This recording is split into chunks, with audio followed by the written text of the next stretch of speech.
Hello everyone, আমি তানিয়া চলে এসেছি আপনাদের সামনে আরও একটা নতুন ভিডিও নিয়ে। কয়েকদিন ধরে তো বিয়ে করে করে খুবই ব্যস্ত ছিলাম। তার মধ্যে বাড়িতে এসে দেখতেছিলাম গত 2 দিন আগে যে তুফান হয়েছিল, সেই তুফানের মধ্যে আমাদের ঘরের 2-3টা টিন উড়িয়ে নিয়ে গেছে। আমাদের তো কম হয়েছে, আমাদের বাড়ির পাশে বা আশপাশে অনেকের আরও বেশি ক্ষতি হয়েছে আর কি, অনেকটা লোকসান হয়েছে। তারপরও ঠাকুরের কৃপা যে আমাদের তেমন বেশি কিছু হয়নি। তো যেগুলোই নষ্ট হয়েছে বা খারাপ হয়েছে সেইগুলোই ঠিক করানো হচ্ছিল হাজিরা লোক দিয়ে। আর এই মধ্যে কাজের মধ্যে চলে এসেছে প্রচুর পরিমাণের বৃষ্টি, তার মধ্যে আবার এই যে শিল পাথরগুলো পড়ছিল। আর তাই ভাবলাম একটু ভিডিও করে নিই।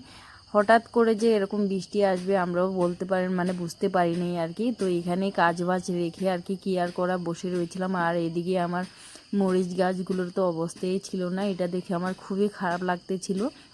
আর সত্যি দেখো না কি অবস্থা হয়ে রয়েছে, এটা দেখে তো আমার সত্যি মাথায় কাজ করছে না। এতদিন যাও আনন্দ করেছিলাম বিয়েতে, সেই আনন্দর ফল আর কি এখন উঠিয়ে নিচ্ছে আর কি ঠাকুর আমাদের থেকে। তো কি আর করা, যা হয়তো ভালোর জন্যই হয়, হয়তো কিছু ভালো হবে সেইটাই আর কি। যেগুলো নষ্ট হয়েছে সেটা একটু ভালো করে আমরা ঠিক করাচ্ছিলাম আর কি। যেই বাউন্ডারিগুলো আমাদের ভেঙেছিল, তারপরে ঘরের টিনগুলো সেগুলো আবার ভালো করে লাগানো হচ্ছিল।